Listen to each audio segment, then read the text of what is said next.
왜 예수 그리스도의 복음만이 유일한 구원의 길인가? 또 왜 그런가? 지독할 정도로 편협하지 않은가? 지독할 정도로 독선적이며 도무지 타협할 길이 없는 이 기독교 교인들이야말로 세상의 평안과 안정과 화목을 해치는 연병할 존재들이다. 이제 이런 식의 평가는 역사 속에서 항상 들어온 일입니다.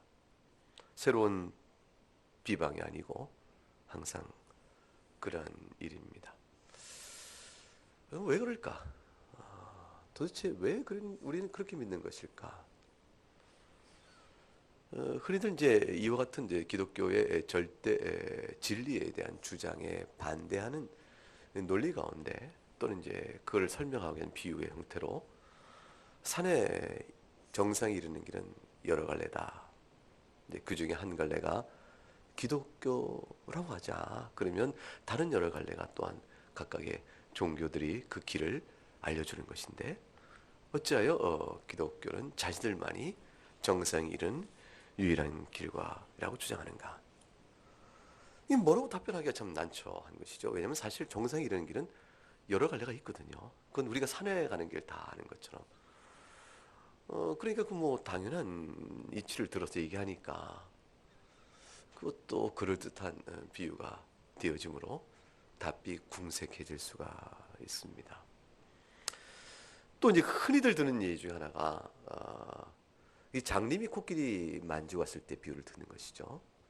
장님이 코끼리를 만지는데 귀 만진 일은 코끼리가 펄럭펄럭거리는 넓적한 귀와 같이 생겼다. 그리고 꼬리 만진 일은 코끼리가 뱀같이 생겼다. 다리 만지는 코끼리는 커다란 기둥과 같다. 배를 만지는 코끼리가 넓적한 하마 같다. 뭐 등등 얘기할 터인데 장님들이 각각 부분적으로 만지고 그들이 이해하고 경험한 범위 내에서 코끼리를 설명한 그것은 다 코끼리를 설명하는 부분에 있어서 부분적인 진리를 갖고 있지만 온전한 것은 아니다. 그러므로 각 종교는 상대적 의미에서 그 종교가 보는 시각 안에서의 부분적 진리를 담고 있지만 어느 것도 절대적으로 말할 수는 없다. 이 모든 종교가 다 그런 것이라. 그런 이치를 헤아려 본다는 안목이 있다면 서로 간의 한계를 인정할 것이요. 각각의 종교 안에 있는 나름의 계시성 혹은 진리성 이런 것들을 다 우리가 인정하고 평화롭게 지내야 할 것인데 유독이 기독교는 자신들만이 진리를 안다고 주장하니 이 연병할 자들이 아니냐. 이렇게 비판을 하는 겁니다. 그런 얘기 들어보셨습니까? 그런 얘기를 안 들어보셨어요? 매우 특별한 공동체 안에서 사시는가 본데 그런 얘기 안 들었으면 둘 중에 하나입니다. 너무 예수님 잘 믿는 사람들만 벗삼아지려 왔고 그렇게 곱게 자랐기 때문에 그런 것이고 또 하나 아니면 아예 안 믿는 사람에게 복음을 전도해 본 적이 없기 때문에 그래요. 복음을 전도해 보면 그런 반론을 제기해 봤습니다. 도대체 우리의 믿음은 어떻게 된 것일까? 그런 것이죠. 그런 반론은 다 잘못된 반론입니다. 다시 말하면 산에 이르는 길에 정상에 이르는 길이 다양하니 기독교 또 하나다라는 이 설명 코끼리를 만진 장님들의 부분을 알 뿐 전체를 모르니 누구도 다 상대적 진리만 갖고 있을 뿐이다 라는 이 반론은 그럴싸한 힘을 갖고 있지만 사실 자기 모순을 갖고 있습니다. 성립되지 않는 전제 위에 서 있는 반론이에요. 그것이 무엇일까요? 누가 아냐? 그거예요. 쉽게 말해서 그걸 어떻게 알아? 이걸로 한마디로 그냥 이렇게 논리가 무너지고 마는 반론입니다. 모든 산의 정상은 다 가는 길이 여럿이 있듯이 기독교 또한 그렇다. 그러면 그 말 들으면 점잖게 듣고 그렇게 생각하냐? 그렇다. 나는 그렇게 생각하지 않는다. 아니. 그리고 누구 말이 맞을 것 같으냐? 내 말이 맞다. 그걸 누가 하냐? 당신이 이 길도 정상, 저 길 정상이라 해서 당신이 다른 길을 선택해서 갔는데 그 길이 정상 이르게 할지 아니면 내닫는 길이 절벽에 만나서 그냥 당신 절벽에 떨어 죽게 할지 그 길이 정상 이르는 길인지 아닌지 어떻게 아느냐? 당신이 코끼리를 꼬리만 만져와서 뱀과 같다고 코끼리를 주장한다고 했을 때 코끼리가 뱀과 같다고 주장했을 때 그거 틀렸다 맞다 그 얘기를 어떻게 다 판단하냐? 딱 한 가지 전제예요.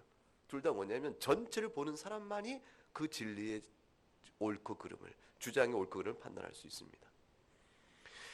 정상에 오른 사람만이 정상에 오른 길이 어떤 것인가를 말할 수 있는 권위를 가져요. 당신 정상에 이르렀느냐? 되묻는 것이죠.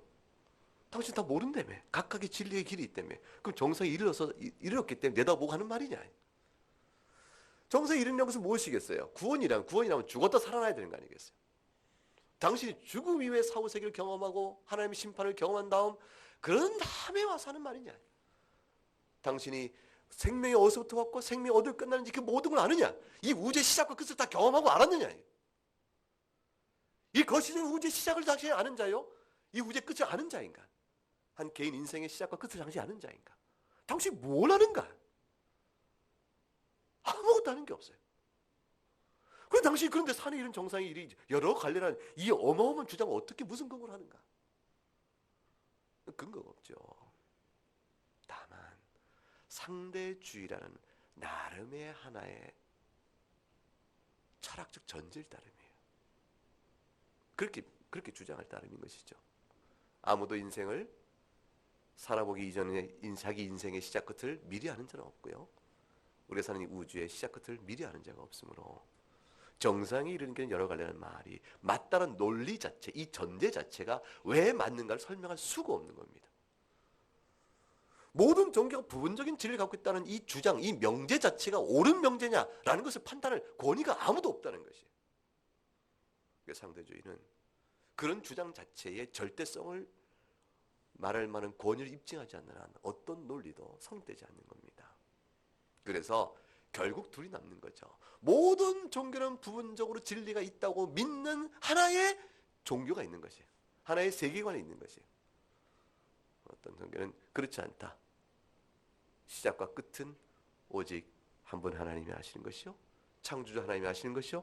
창조주 하나님이 주신 바 된 계시의 뜻 가운데서만 분별할 따름이다. 코끼리가 뱀과 같다고 말한 장님의 주장에 대해서 아니다 라고 말하나 껄껄껄 웃으며 너는 코끼리의 꼬리만 만지고 왔구나 이렇게 얘기할 수 있는 고리적 위치에 있는 사람은 어떤 사람이에요? 코끼리 전체를 다 본 사람이죠. 누가 그렇게 말할 수 있겠어요? 없습니다. 인류 안에 있는 어떤 이도 그렇게 말할 수가 없는 것이죠. 그러므로 그러한 반론의 주장은 당신이 그걸 어떻게 하는가?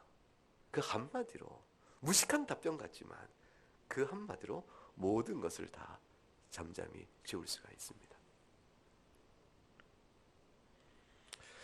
결국은 당신 생각에는 그렇게 믿는다면 다원주의를 믿고 가는 것이요. 다종교의 진리 사이를 믿는 것이요. 상대주의를 믿는 것이고 나는 이 세상을 만드신 하나님 계시다고 믿는다. 그리고 그 하나님께서 우리에게 마땅한 창조의 세계의 시작과 종말의 끝을 우리에게 말씀하셨고 그 가운데 우리 인간들의 오늘 살아가는 이 세계 현상이 왜 이렇게 벌어지고 있는 것인가에 대한 근원적인 이유와 처방과 또는 그것에 대한 궁극적인 귀결이 무엇일 것을 말씀해 준 뜻이 있다고 믿는다. 그것이 어디 있는가? 난 그것이 성경이라고 믿는다. 성경을 창세기부터 이루어가는 가운데 그 모든 답을 찾아가는 것이죠. 그 가운데 확신이 들어지고 보이지 않는 세계에 관한 모든 가르침들을 받으면서 믿음 안에서 그 진리를 받게 되므로 우리가 살아가는 이 세상이 어떻게 시작과 끝이 이루어진가를 거시적으로 보면서 그 안에 살아간 나의 개인 인생길에 대해 해석이 이루어지고 그 안에서 종교성, 경건이라는 삶을 우리 안에서 이루어져 가게 나타나게 됩니다. 이것이 진리인가는 사실을 어떻게 아는가? 내 마음속 역사는 진리에 대한 확신들이에요. 그게 믿음의 신비로움인데 믿고 나니 내 마음속에 부인할 수 없는 확정된 사실에 이 감동과 인식의 강요가 있어요. 이 강요는 사실 성령에 의한 강요죠. 그래서 나의 의지와 이성의 굴곡을 통한 강요가 아니라 나의 의지와 이성을 통한 강요요. 내 심리적인 굴복에. 근데 하나님께 엎드릴 수밖에 없는 거예요. 주님이 옳습니다. 내가 짐승과 같아서 이치를 깨닫지 못해 입을 놀렸을 뿐 이 모든 나의 무지와 이 목매는 어디서 왔는가 했더니 바로 죄에서 왔습니다. 이 사실을 깨닫게 되는 것이죠. 하나님 우리가 보이셨으나 보이신 것을 바로 알지 못한 인식의 이 부작용, 이 모든 것이 죄 때문이었습니다. 그렇게 알게 되므로 하나님 앞에서 선과 악에 대한 분별이 생기고 죄와 의가 무엇인지 분별이 생기는 놀라운 일이 벌어지는 것이에요.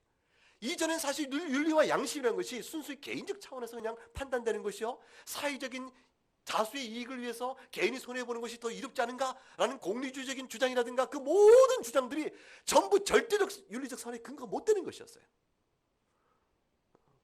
어떤 것이 우리에게 절대를 얘기할 수 있겠어요? 내 안에 근데 가치관이 바뀐 것이죠. 두렵고 떨림이 있어요. 내가 좋다고 좋은 것이 아니요, 내가 다른 사람들에게 해를 끼치지 않은 한 내가 좋으면 좋은 것이다, 이 생각을 더 이상 못하게 된 것이죠. 내가 동성애를 한다고 무엇이 문제냐? 이 사회에 내가 피해를 끼치는 것이 뭐가 있는가? 두 사람 사이 관계일 뿐인데. 동성애 모든 지지 근거는 그거예요.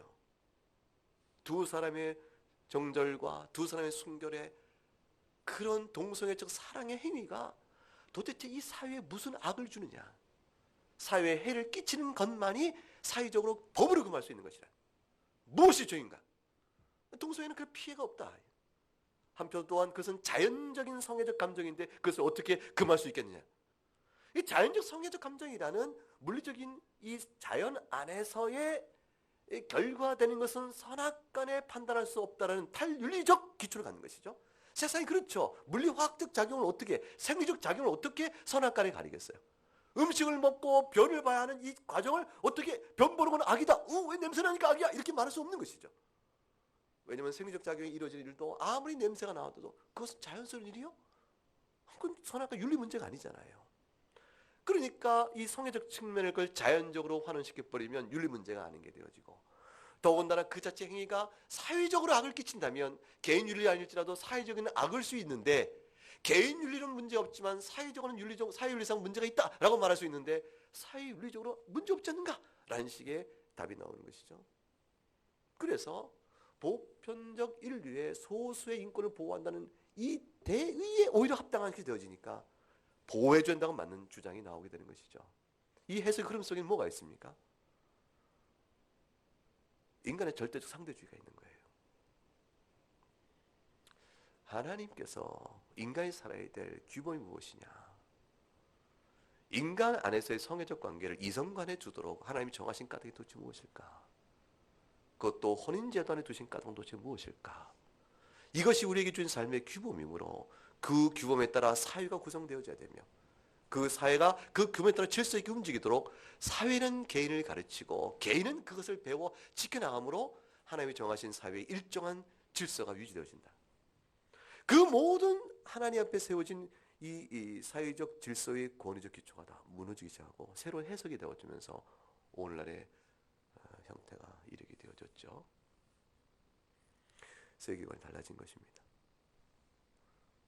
우리에게 있어서는 성경이 마땅히 해야 할 것과 또 구원의 길이 무엇인가를 말해주는 유일한 인식의 기초가 되어집니다. 따라서 기독교인이 된다는 것은 성경만이 하나의 말씀이며 절대 규범이라는 사실에 대한 의심할 수 없는 확실한 믿음에서부터 비로소 기독교인의 신앙의 모든 것들을 세워갈 수가 있습니다. 성경의 경전을 임의로 해석하고 임의로 풀어헤치거나 이거를 어떤 다른 가치에 의해서 성경을 재해석해보는 일들이 되어진다면 철학이 성경을 지배하는 것이고, 인간이 원하는 뜻대로 성경을 풀어가니 말씀의 권위가 무너져 버리게 됩니다. 오늘 본문은 우리에게 있어서 왜 예수 그리스도의 복음만이 구원에 이르는 길인가를 풀어가기 시작합니다. 우리 로마서 1장 18절 이하부터 계속해서 왜 예수 그리스도의 복음만이 유일한 구원의 길인가를 우리에게 여러 가지 측면에서 하나씩 사도 바울은 논증하고, 주님은 그 바울의 논증을 통해서 오고 오는 모든 교회에 복음의 복음된 까닭을 깨닫도록 하십니다. 복음을 믿는 자들에게 제한적으로 하나님 뜻을 밝히신 구원의 길을 특별계시라고 말합니다. 그런데 이 특별계시 외에 복음을 믿지 않는 사람일지라도 그들이 하나님을 알 수 있도록 해주신 바 된 계시 이해가 있으니 그것을 가리켜서 일반적 모든 사람이 깨닫게 되어지는 계시므로 일반 계시라고 말합니다. 그 예수 그리스도의 복음만이 구원의 길이라고 말할 때 그것은 인식론적 측면에서 보게 되면 특별 계시로 비추어진 복음만이 구원의 길인가 이렇게 묻는 것이죠. 다시 말하면 일반 개척 차원에서 모든 사람에게 하나님께 자신을 알리심 받은 내용 속에는 구원의 길이 없는가? 만일 일반 모든 사람에게 알려주는 하나님의 지식 가운데도 구원의 길이 있다면 예수 그리스도의 복을 모르는 사람에게도 구원이 있을 수가 있는 것이에요. 과연 그런가? 그러면 하나님께서 자신을 일반 모든 사람이 비추신 자신을 알게 하는 지식은 어떠한 내용들이 있으며 그 지식들이 그 하나님의 계시의 내용들이 어떻게 이해되고 인식되어졌으며 그래서 그들이 그것을 가지고 어떻게 반응을 보였는가 이것들을 살펴봐야 되죠. 주님께서 택한 백성이 아닐지라도 또 언약 백성이 아니라 할지라도 모든 일반 사람들에게 주께서 자신을 알리심 받은 내용은 무엇이며 그들은 그것을 어떻게 이해하고 있으며 그래서 어떠한 결과를 낳고 있는가? 과연 그러므로 해서 그들에게도 구원의 길이 있겠는가? 이것을 살펴볼 필요가 있겠죠. 로마서 1장은 그 부분을 설명하는 것이에요. 왜 그러냐면 그 앞에서 16절 17절에서 뭐라고 했냐면 내가 복음을 부끄러워하지 않으니 이 복음은 모든 믿는 자에게 구원을 주시는 하나님의 능력이 된다고 그랬어요. 믿는 자에게만 구원이 있다 돼 있고 이 구원은 믿음에서 믿음으로 나는 의인이 곧 예수 그리스도의 복음이라고 이미 설명해 놓았거든요. 2절에 보니까 그의 아들에 관한 성경에 미리 약속한 복음이요. 따라서 성경 외에는 이 복음이 없는 것이요. 특별 계시에는 구원의 길이 없다라고 선언해 놓고 있는 것이죠. 그럼 이제 일반 계시 안에서는 도대체 어떻게 하나님께 자신을 알리심 받은 내용이 구원의 길과 연결될 수 없는가라는 논증을 풀어가는 것이. 그 앞에서 특별 계시만이 구원의 길이 있다고 말했은즉 과연 18절 같은 관은 어떤 것인가? 이런 내용에 대해서 18절 내용을 한번 읽어보죠. 18절 읽어보겠습니다. 하나님의 진노가 불의로 진리를 막는 사람들의 모든 경건한 자들과 불의에 대하여 하늘부터 나타나느니. 첫째, 바울사는 이렇게 말합니다. 성경에 따르면 이 세상은 하나님의 심판 아래 있다. 그걸 먼저 선언합니다. 왜 그런가? 왜 그런가? 하나님의 심판에 있는 까닭은 사람들이 진리를 막고 불경건과 불의를 범하고 있기 때문이다. 이것은 범하였다는 과거의 어느 한 시점의 일이 아니라 지속적으로 계속 범해오고 있기 때문이라는 의미를 담습니다. 그래서 하나님의 진노가 하늘로부터 나타나고 있다. 여전히 나타나고 있다. 타락한 이후에 지금까지 계속해서 나타나고 있다. 왜 그러냐면 그 원인 제공이 계속되고 있는 것이죠. 하나님의 진리, 이 진리는 뭐냐면 결국 하나님께서 일반적으로 모든 사람에게 보이신 바 된 주님의 계시입니다. 그 모든 경건치 않은가 불의로 대항하고 있습니다. 이 경건치 않다는 불경건이라는 것은 경건치 않은 것은 되게 종교적인 측면의 뜻이고 불의는 윤리적 도덕적 측면의 뜻으로 이렇게 구별해 이해하지만 결국은 그건 하나입니다. 왜냐하면 하나님 안에서의 경건적 불순종은 결국은 그것은 도덕적 불순종과 같아져요. 종교적 의와 도덕적 의가 하나님에서는 결국 하나의 기준으로 모아집니다. 그러니까 십계명은 신자들에게만 주어진 경건의 의무인 것 같지만 그러나 십계명은 동시에 모든 인류가 마땅히 지켜야 될 보편적 규범으로서 작용하고 있는 것입니다. 그러니까 십계명은 아주 특수한 의미에서 종교적 율례가 아니에요. 종교적 율법이 아닌 것이에요.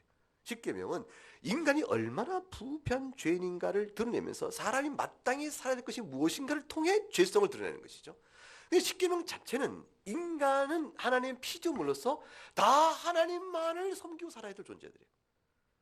하나님을 안다고 하는 기독교인들만 하나님을 예배하고 살아야 할 존재의 의무를 받고 있는 것이 아니고 모든 사람이라면 마땅히 그래야 될 의무인 것이 따라서 제1계명의 불순종은 훗날에 불경건한 모든 자들이 마지막 날의 영원한 불못에 던져질 심판 때에 정죄의 근거로 작용됩니다.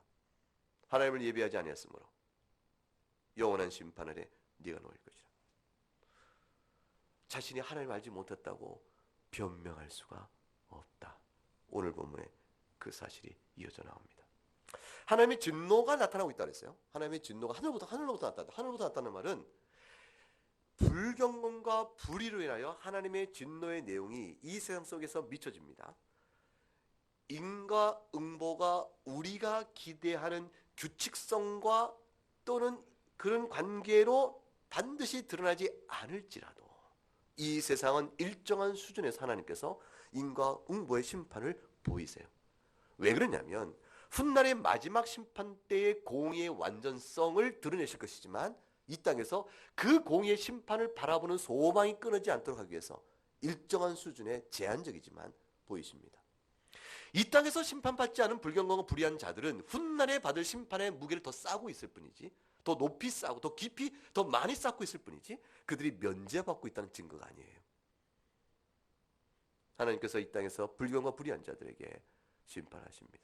육체가 썩어가는 것 자체가 이미 불경과 불의에 있는 일반적 보편적 인류를 향한 심판의 징후이죠. 사망의 썩는 냄새가 이 세상에 있다는 것 자체, 사람이 살아도 사는 게 아니다 싶은 이 인생살이 모습, 이게 죽음의 징후예요. 이 자체가 심판 아래 있는 것이죠.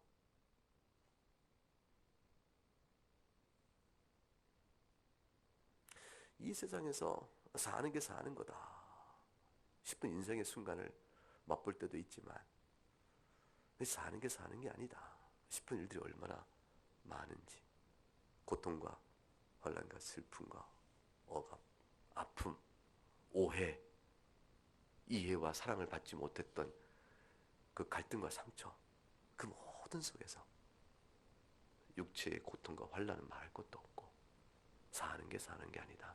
그래 인생살이를 살아오는, 견디고 오는 거잖아요. 수많은 믿는 사람은 소망이 있으니까 그 믿음 안에서 겪어내고 감당하고 그래도 버틸 수 있다 할지라도 믿지 않는 많은 이들 가운데 두 중에 하나죠. 죄성에 따라 자기 만족을 구할 수 있는 사람은 견뎌갈 것이요, 그렇지 못한 사람은 어려움을 당하는 것이다. 다 이게 사망의 냄새들입니다. 하나님의 진노가 장대비를 막 쏟아낼 것 같은 짙은 구름이 지금 막 쏟아지는 거죠. 그런 것처럼 꽉 차 있다는 거예요. 하나님이 진노하신다는 이 말을 들으면 막 격노하셔가지고 와 갖고 막 화를 내시는 이런 표정에 연상할 수 있는데 하나님은 그런 분 아니세요. 하나님은 감정에 휘둘려 격정하는 분이 아니시고 우리가 어떤 죄 아래 있으면서 어떤 심판을 받을 자의 상태에 있는가를 이해시키기 위해서 진노 아래 있다는 표현으로 우리에게 하나님과 관계에 대한 내용을 설명해 주고 있는 것입니다. 그래서 하나님의 심판 아래 하나님께 무엇을 심판하는가? 하나님의 심판 아래 있다는 말은 하나님께서 무엇을 향하여 진노하시는가? 다시 말하면 심판하시는가? 그게 첫 번째 18절에 불의로 진리를 막는 사람들이다. 하나님의 계명과 뜻, 그 모든 것들이 기록된 말씀으로 주신 율법이 아니하더라도 우리 마음속에 영혼을 통하여 주신 바 된 하나님의 분명한 이 속에 밝히 보이신 뜻이 있는데 그것들을 비진리로 틀어막는 사람들 향해 심판이 주어졌다. 성경에도 보게 되면 보편적 인류에 대한 신체적 심판이 나오죠. 바벨탑의 무너짐, 노아의 홍수의 전면적이며 철저한 심판. 이 노아의 홍수의 심판은 사람들 생각에는 보세요. 어떻게 세상이 이렇게 돼가지고 뭔가 일이 터져서 홍수가 나서 우리가 다 죽었다. 하나님과 전혀 무관하게 홍수의 대홍수 심판을 해석할 사람도 있단 말이죠. 그냥 있는 일이잖아요. 그런데 성경은 노아의 홍수의 대심판이 하나님의 심판이라고 말을 해요. 바로는 자기가 당한 모든 재앙을 이스라엘 여호와 하나님의 손길인 줄 알았지만 이내 곧 부인해 버립니다. 그리고 마술사도 할 수 있다라고 말하므로 하나님의 심판에 대한 내용을 애써 부인하죠. 이 세상에 있는 수많은 재앙들 속에 인간이 악하여 재앙을 초래한 일들이 얼마나 많아요. 자연재해에 대한 해석은 어렵죠. 왜 이런 일들이 있을까? 무관 많은 인명들의 피해가 있는데 그건 정말 어려운 일이에요. 그런데 우리가 한 가지 아는 것은 뭐냐면 이 세상은 온전치 않다는 것입니다. 이 세상은 우리의 생명을 절대로 보존할 만한 평화로운 시대가 아니라는 것이에요. 왜 역사가 이렇게 됐고 이 세상이 그렇게 됐을까?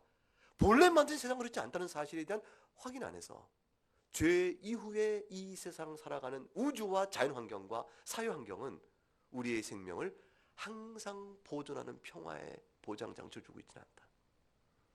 우리에게 죽음의 위협과 환경적인 두려움과 압박 속에서 살게 하고 그 모든 걸 통해 우리는 하나님을 바라보게 하며 이 모든의 원인이 어디로부터 왔는가를 돌아보니 인간의 죄를 돌아보게 하시는 일이죠. 믿는 사람은 자연재해 속에서도 하나님을 생각하는 것입니다. 믿는 사람은 사회적 재앙 속에서도 하나님을 생각하는 것이에요. 우리가 겪었던 작년에 있던 수많은 이 사회의 국가적인 재앙들 있잖아요. 세월호 사건 속에서 하나님 생각해 보는 것이죠.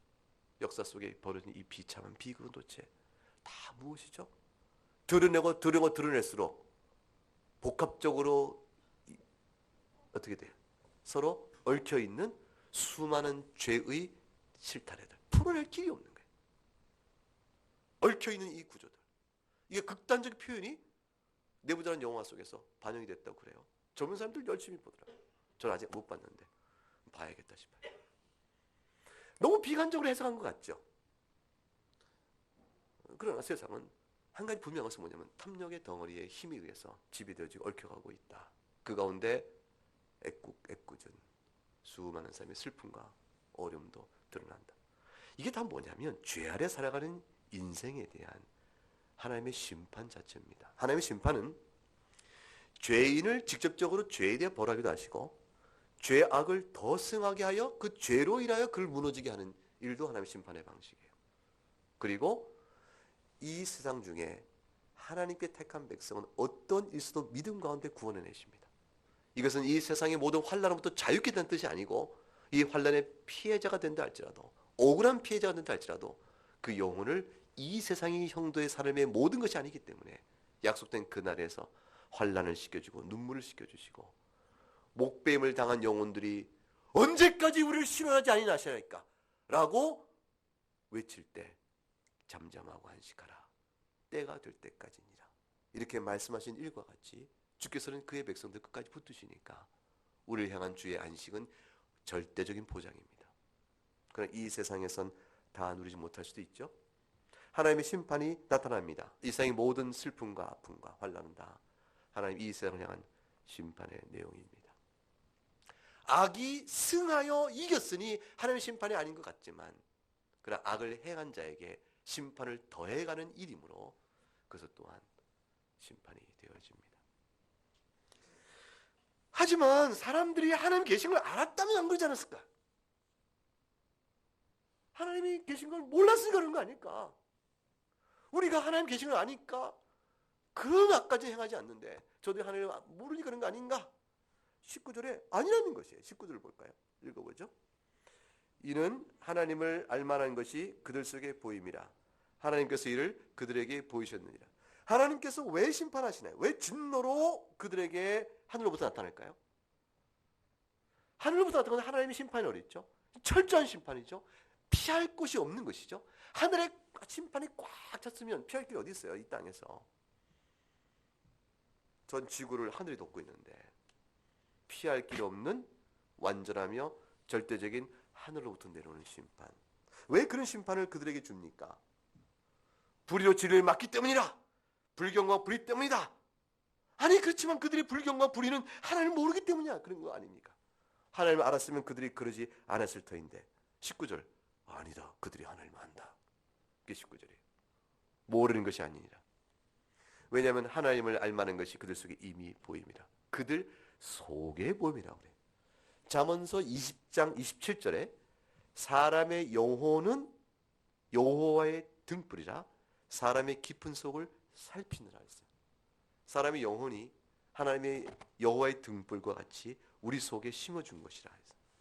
이 영혼의 작용이 이성적 사고와 양심에 대한 떨림입니다. 이치를 헤아려 보니 아는 거예요. 그 양심이 떨림 있는 것이죠. 그걸 통해 하나님은 자기를 이미 나타내 보이고 계시다 그러셨어요. 20절에 가니까 그뿐만 아니라 그들 속에 보였다는 거. 그뿐만 아니라 20절 읽어봅니다.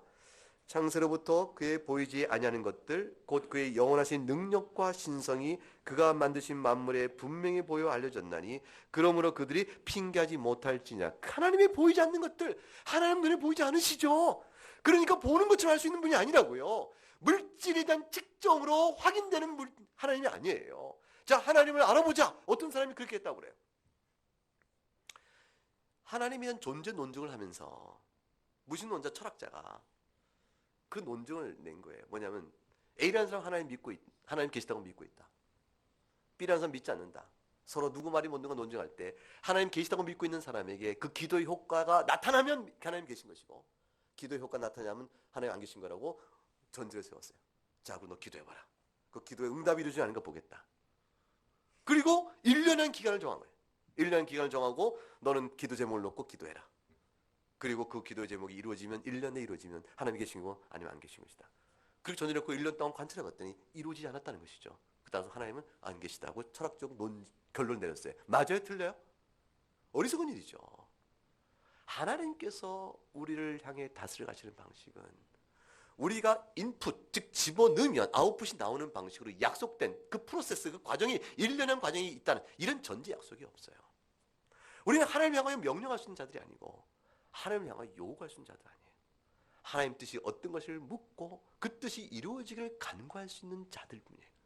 그 뜻이 내게 소망과 내 하나님의 앞에서 바라는 바가 있을 때 내 바라는 바가 과연 하나님의 거룩하신 뜻에 가치적으로 일치하는가를 확인하고 그것에 대한 일치성이 있다고 믿으면 주여 내가 원하옵나니 이 뜻이 주의 뜻이 이루어질 거 믿습니다 하고 주의 섭리 가운데 내어놓고 그 뜻을 보고자 하는 것이지 내가 주장하여 하나님의 섭리의 길을 이끄고 좌우지하는 것이 아니에요. 기도는 피조물이 하나님의 절대 주권 앞에 그 주권 앞에 사는 자에 대한 고백의 가장 종교적 형태가 뭐냐면 기도예요. 기도는 우리가 하나님을 다루어가는 방식이 아니에요. 기도는 무릎 꿇고 기도하는 것이. 그 무릎은 뭐예요? 하나님만이 역사를 주장하시고 하나님만이 내 인생길을 인도하시니 주께서 내 길을 인도할 줄 압니다. 저는 바라는 소망은 이것이 있으나 이 소망은 저의 소망일 뿐 주께서 이것을 이루시면 이룬 줄 알겠사오니 주여 들으시고 주의 뜻 가운데 행하시옵소서. 미련한 내가 그 뜻을 분별하여 알아 오늘도 인도하신 손길을 보게 하옵소서. 이렇게 기도함으로 하루하루를 인도함 받고 1년을 10년을 살아온 인생길을 인도함 받는 것이 우리 주에 준 선한 소망을 주 앞에 내놓고 기도할 수 없다는 것이 아니에요.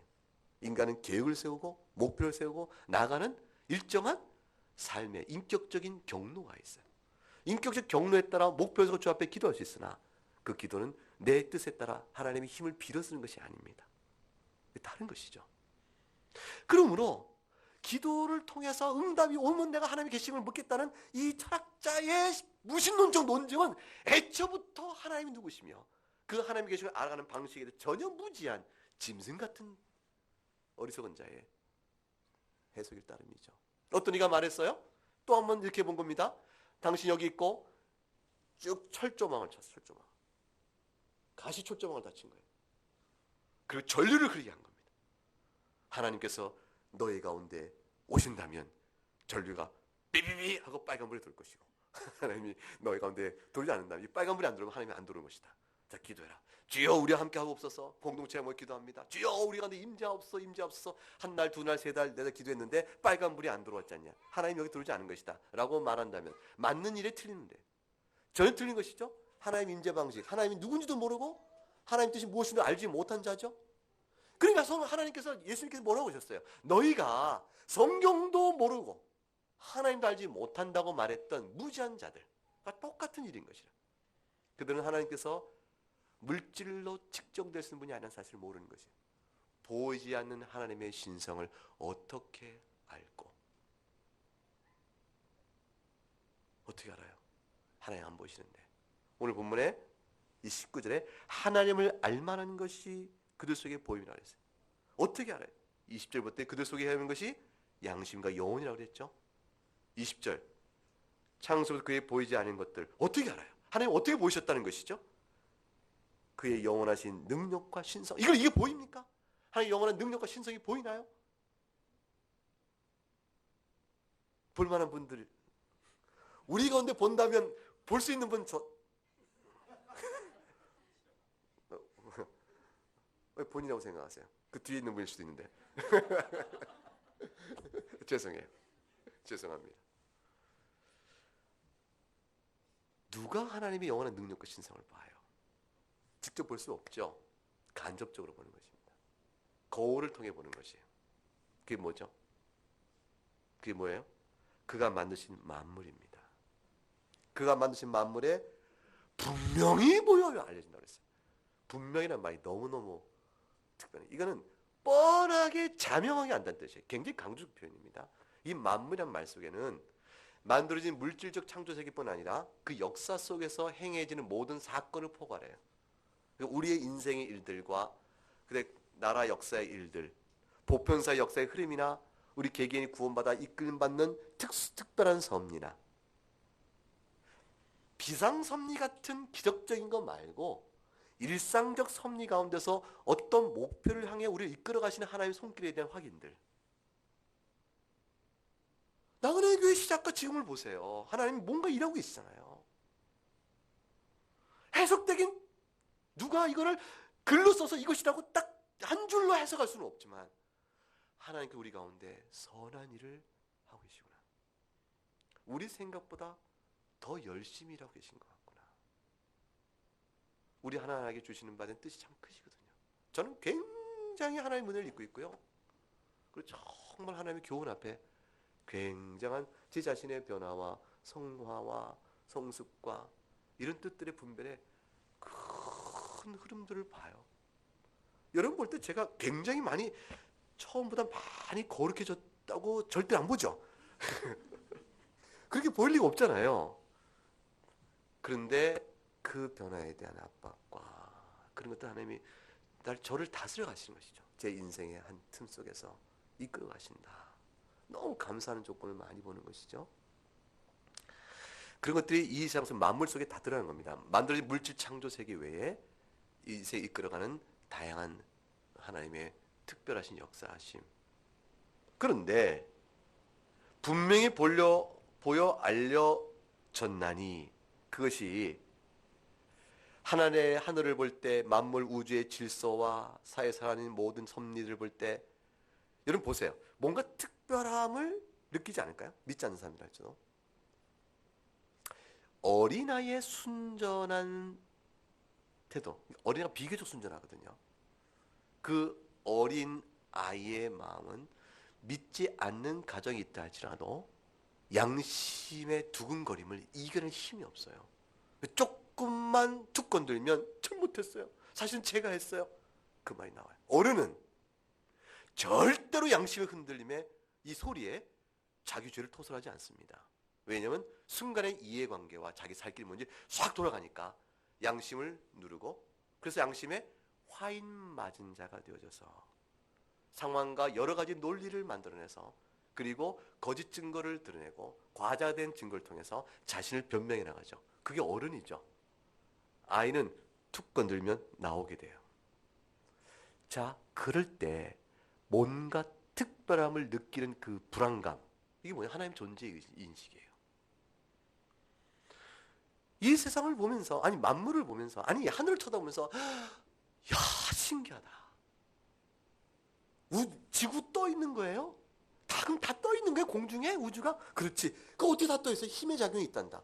와, 우주를 움직이는 힘의 작용은 도대체 뭐예요? 글쎄, 우리가 가깝게는 뭐 중력의 관계, 만유인력의 관계, 뭐 몇 가지 얘기할 수 있단다. 근데 우주 전체를 움직이는 통일적 힘은 우리가 알지 못해. 그건 아직도 못해. 숙제야. 그래 각각의 뭔가를 물리적으로 법칙들이 있어. 야, 놀랍다. 그것 때문에 공중에 다 떠 있다고요? 돌고 있다고요? 이게 말이 돼요? 약간의 충격적인 우주의 질서의 정연함과 탁월성에 어마어마한 일에 압독을 받아요. 그럼 누군가가 이걸 만들지 않았을까? 나 순간에 확 들어오는데 만들었다면 하나님 계신 거니까.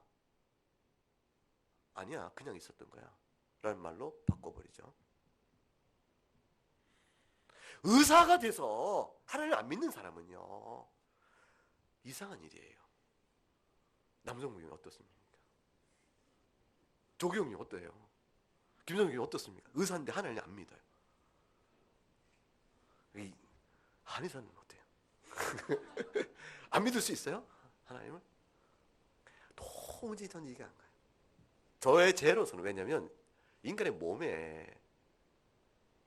몸의 이 생리적 작용을 다 조금씩 이해하고 나면 참 신기할 텐데 이 신기한데도 창조주를 안 믿는단 말이지. 그것은 딱 한 가지죠. 안 계시다고 생각하고 작정했으니 안 믿는 거예요. 작정했으니 안 보이는 거죠. 그거는 무엇을 통해 알 수 있냐면요, 믿고 나면 그렇게 보이는데 왜 내가 안 믿었을 때는 그것이 안 보였을까라고 되물어보면 알아요. 그때도 안 보인 게 아니었는데 그때는 증거를 부인한 겁니다. 지금은 증거를 증거로 보게 된 거예요. 바뀌었나요? 달라진 것이 아니고 그걸 증거로 보는 눈이 떠진 것이고 저는 증거로 받아들이는 압박을 부인한 것이죠. 너무 선명하거든요. 그래서 믿는 우리들에게는 이 자연세계가 하나님의 영광을 창조해. 시편 19편에 가게 되면 하늘이 하나님의 영광을 선포하고 궁창이 그의 손을 하신 일을 나타냈노다.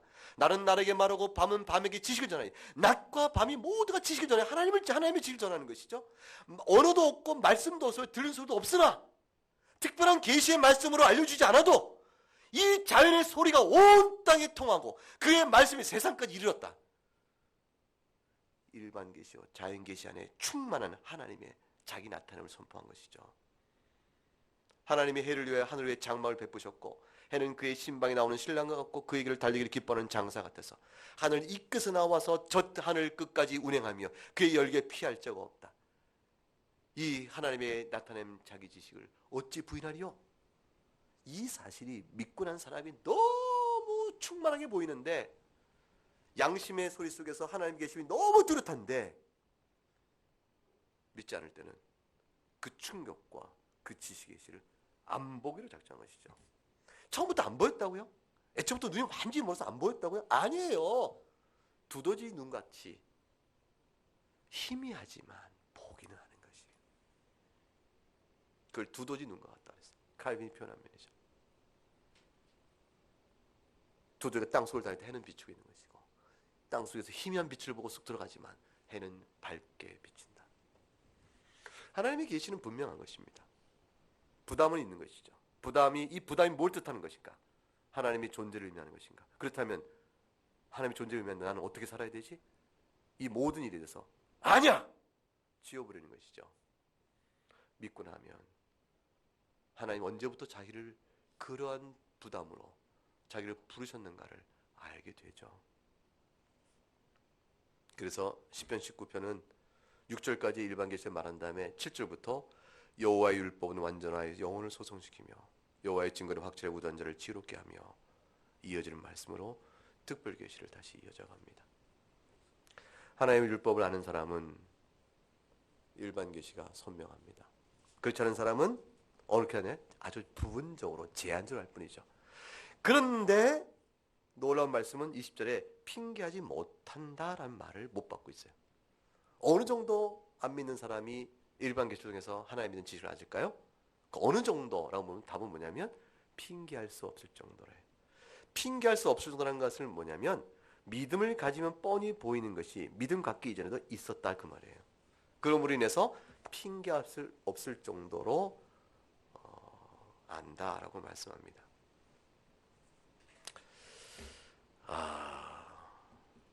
버트란드 러셀이라는 분이 내가 예수를 믿지 않는, 내가 기독교인이 아닌 이유라는 글책을 쓰면서 그때 강력하게 주장했던 바는 그거예요. 증거가 없었는데 어떻게 믿느냐. 나는 그래서 하나님 앞에서 만일 정말 하나님이 기독교인이 말한 도 있다면 나는 할 말이 있다. 증거가 없었지 않느냐. 이걸 마지막에 자기 변명의 근거로 내놓겠다 그랬어요. 성경은 반대로 얘기합니다. 핑계할 수 없다 얘기합니다. 자, 누가 맞을까요? 누가 맞을까요? 러셀이 자기 변명을 통해서 심판을 면할 수 있을까요? 못합니다.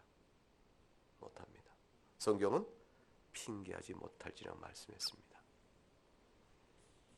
하나님께서 말씀하시겠죠. 네 양심이 네 행위를 악하다 말하지 않았느냐 그러시겠죠. 너는 이 세상에 있는 모든 일들이, 이 자연 만물이 그저 있을 수 없었고 무엇인가가 무엇인가가 만들었다고 말할 수밖에 없는 너무나도 정교한, 너무나 질서 있는, 너무나 충만한 정보의 사실을 네가 전혀 보지 못했단 말이냐. 간단한 기계도 지성적 개입을 통해서만 만들어지잖아요. 사람 몸의 이 작용이 지적인 개입 없이 어떻게 이런 일이 벌어져요? 여러분 지금 제 소리를 듣고 귀로 들어서 그거를 지식의 정보 형태로 바꿔서 이해하고 있잖아요. 저는 지금 쉬도 없이 쉴 틈도 없이 1초에 몇만 대씩 하잖아요. 지금 제가 지금 이거 하면서 제 육체 기관을 움직이잖아요. 생각해 보세요. 얼마나 제가 머리가 좋으면 이런 메시지를 제가 다 이렇게 에너지를 움직여서 기관을 움직여 소리를 발송해서 여러분이 전할까요? 이 순간에. 근데 제가 말할 것을 미리 알고 있겠어요? 말하면서 정보를 생산하고 있잖아요, 지금. 쓰여진 글을 읽는 것도 아니고. 제가 말하면서 다음 말 뭐 할 것인가를 계속 제가 끌어내고 있다고요. 이 일이 제가 이런 지적인 활동 작용이 이게 도대체 어떻게 이루어져요? 그냥 이루어져요? 문스 안에서? 자연세계 안에서? 하나님의 영혼 아니면 이루어지지 않는 일이에요. 이 영혼의 작용은 지성적 작용체가 완전한 지성자이신 하나님께서 부어주셨기 때문에 이루어진 일이거든요. 여러분이 지금 제 소리를 듣고 이해하고 따라오는 영혼의 작용은요. 생각해 보세요. 정말로 핑계할 수 있을까? 하나님 모른다고? 충격이죠. 도전이죠. 이러한 일반적 지식에도 불구하고 사람들은 어떻게 반응을 했죠? 21절부터 23절까지 읽어봅니다. 시작. 하나님을 알되 하나님을 영원하게도 아니하며 감사하지도 아니하고 오히려 그 생각이 허망해지며 미라는 마음이 어두워졌나니 스스로 지혜 있다 하나 어리석게 되어 썩어지지 아니하는 하나님의 영광을 썩어질 사람과 새와 짐승과 기어다니는 동물 모양의 우상으로 바꾸었느니라. 하나님의 지식에 대한 마땅한 반응은 명합니다. 영어롭게 하고 감사해야 한다. 두 가지예요. 그래서 우리가 뭐라고 했죠? 사람의 제일 가는 본문이 뭐냐? 그럴 때 뭐예요? 하나님을 영원하게 하는 것이라 했죠. 인간의 제일 가는 행복은 뭐죠? 하나님의 참된 지식을 통해서 그걸 통해 감사하는 것이에요. 그게 인간의 최고의 행복이에요. 하나님을 알고 그의 교훈의 뜻에 따라 감사하며 살 수 있다면 감사는 뭐 때문에 이루어져요? 받은 은혜에 대한 각성이잖아요. 영광되는 하나님께서 나에게 얼마나 큰 사랑을 주셨는가를 알고 살아가는 것이 피조물이 창조주 앞에 누릴 수 있는 최고의 행복이라는 것이에요. 그게 하나님과의 교통의 관계 속에 있는 것이죠. 하나님 참 감사합니다. 그것이 마땅한 반응이요. 따라서 시편 19편 말씀대로 하나님의 율례는 완전하여 영혼을 소성케 하며 내 모든 허물을 그의 뜻 가운데 살펴 알겠나이다. 이렇게 나와야 이게 인간에게 가장 행복이고 마땅한 일인데 저들이 하나님을 알되 얼만큼 알되 핑계하지 못할 정도로 아는 거예요. 제한적이지만 목적을 이룰 만한 충분성 된다는 것이죠. 그래서 일반 지식이 제한성과 충분성이 있어요. 심판날에 자신을 지킬, 심판을 명쾌할 만큼 힘을 못 가져요. 제한성이죠. 그러나 하나님 앞에 나와야 될 이유를 충분히 요구하실 만큼은 알려주신 거예요. 그래서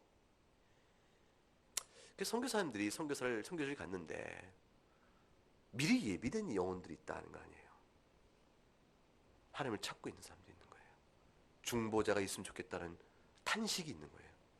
그래서 그들 나름대로의 한계 내에서 중보성에 대한 어떤 이해를 갖고 있는 거예요. 복음을 그냥 알아들어. 왜 그럴까요? 일반적 보편 안에서 그것이 구원의 길을 명령히 알지 못했지만 필요에 대한 절실한 그 의식이 발전돼 간 것이죠. 거기까지 그 한계예요. 구원의 길은 찾지 못했으나 구원의 길을 향해 나가야 하는 수준까지는 발전될 일이 있는 것이죠. 율법의 용도 속에 죄를 깨닫게 하고 그리스도 앞에 나오게 한다고 했을 때 그리스도를 알지 못하니 어디로 나갈지 모르고 있지만 죄는 깨닫게 되는 경우까지는 작용력이 있는 것이죠. 양심에 따른 또는 일반의 계신에 따른 그 어떤 것이든 간에 핑계할 수 없는 겁니다. 하나님 영원하고 감사하기도 아니하고 그 다음 뭐라 되어 있어요? 허망해졌다. 미련 마음이 어두워졌다. 그래서 어리석게 됐다. 다 똑같은 말이죠. 생각이 허망하니 아무것도 없는 것이요. 그 다음에 미련한 마음이 어두워졌나니 어리석은 거 아니겠어요? 하나님은 어둠과 빛을 나누고 성경 표현에서 지혜와 미련함으로 이분법으로 딱 나눕니다. 달리 있지 않습니다. 그런데 22절 스스로 지혜 있다 하나 이게 뭐냐면 심판이에요. 스스로 지혜 있다나 이 자체가 이미 심판입니다. 어두운 눈을 더 어둡게 하시는 것이죠. 스스로 지혜 있다나. 자, 그렇다면 복음의 문제는 과연 생각해 보세요. 예수 그리스도만이 구원이라는 이 성경적 복음들을 믿는 것과 아니야 모든 종교가 다 부분적으로 다 진리가 있어. 다 코끼리 만지기 장님 코끼리 만지기지. 이렇게 말하는 이 주장, 이 다원적 주장과 유일한 절대 규범의 성경을 믿는 이 주장 사이에 어느 게 맞죠? 이 싸움은 스스로 지혜 있다는 자들의 주장과 성경 말씀대로만 맞다고 말하는 자의 싸움과 같은 것이에요. 스스로 지혜 있다는 사람은 인간 안에서의 자체의 모든 진리를 찾습니다. 우리 안에서 모든 걸 찾아요. 세상에 우물 안에 있는 개구리가 하늘을 끈 줄 어떻게 알아요? 나와야 알지. 어떤 이들은 말하는 게 모든 종교가 우물 안에 있는 개구리와 같다. 그 다 자기의 우물이 동그란 하늘도 같은 말하고 세모난 우물에 있어 하늘이 세모나다고 말하는 거예요. 네모난 우물 안에 있는 사람은 하늘이 네모나다고 말하는 다 우물 안에 개구리와 같아서 각 종교는 각각 동그란 세모, 네모를 말하는 개구리와 같다. 우물 속에 있는 개구리처럼. 아주 그럴듯한 비유죠.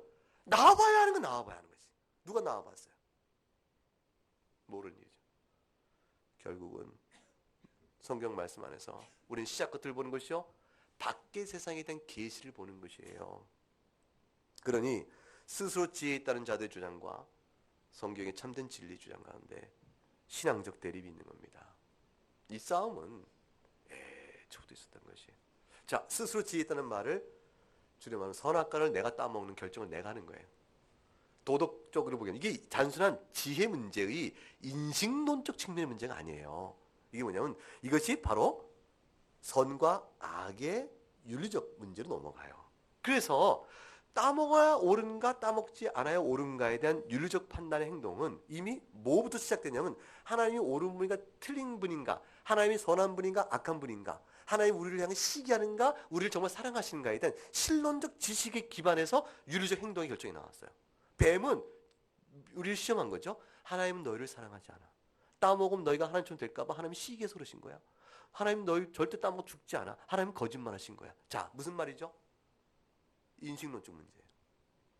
그런데 진리의 문제죠. 그런데 그거를 그렇게 되어지니까 하나님이 그러시다면 내 행동은 내가 결정하지. 윤리 규범의 결정권을 자기가 뺏어오는 것이죠. 스스로 지혜 있는 사람은 스스로 자기가 행동할 바를 결정합니다. 무엇이 옳고 무엇이 틀린 것인가. 그러니까 23절의 마지막 내용은 뭐냐면 썩어지지 않은 하나님의 영광을 썩어질 사람과 새와 짐승과 기어다니는 동물의 모양 우상으로 바꿨네. 뭡니까 이것이? 종교적 의미의 우상의 천박한 수준뿐만 아니라 인간이 생각한 모든 인간의 이성적 고안물, 인간의 감성적 결과물, 의지로 만드는 그 어떤 것이든 인간이 이루어온 모든 것들로 바꿨다. 그것에 아래 두었다는 것이죠.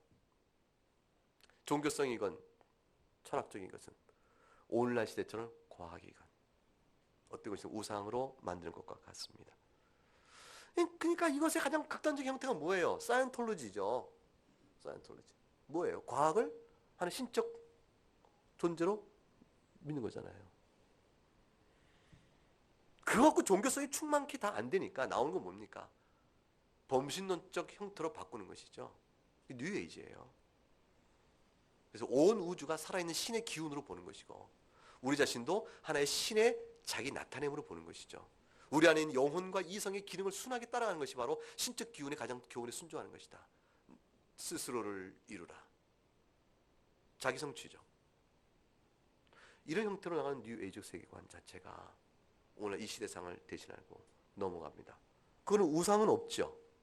우상은 없지만 우상과 같은 존재가 되는 겁니다. 이런 시대에 우리가 살고 있습니다.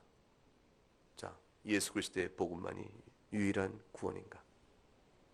그 질문 앞에 그렇습니다고 말하는 동안 그 대답은 우리에겐 쉽게 나오지만 거친 도단 역사 속에 항상 있어 왔던 반항의, 저항의, 어둠의 세력이 얼마나 큰가를 생각하세요. 그리고 떨지 마라 그 말. 두려워하지 말라 그 말이죠. 흔들지 말라는 것이죠. 그리스도, 예수 그리스도, 성경에 나타난 이 복음대로가 우리의 마지막 영원한 운명을 결정질 참된 진리임을 굳게 믿으시기 바랍니다. 네, 찬송하겠습니다.